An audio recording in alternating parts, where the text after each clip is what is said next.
ভোলার ব্যাংকের হাট বাজারে চ্যানেল এস-এর জেলা প্রতিনিধি সাংবাদিক মনসুর আলমের ওপর সন্ত্রাসী হামলার ঘটনা ঘটেছে। সন্ত্রাসী হামলার ঘটনায় বিভিন্ন মহল নিন্দা জানিয়েছে।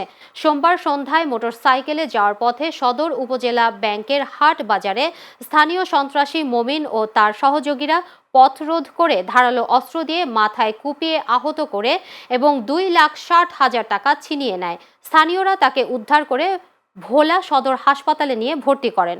ভোলা সদর থানার মমিন ও তার সহযোগীদের বিরুদ্ধে মামলা দেওয়া হলেও এখনও কাউকে গ্রেফতার করতে পারেনি পুলিশ। তবে দীর্ঘদিন ধরে মুমিন যুবদলের নাম ভাঙিয়ে এলাকায় অনেকের কাছ থেকে চাঁদাবাজি করছে বলে অভিযোগ রয়েছে। এছাড়া মুমিনের বিরুদ্ধে ভোলা সদর থানায় একাধিক চাঁদাবাজি মামলা রয়েছে।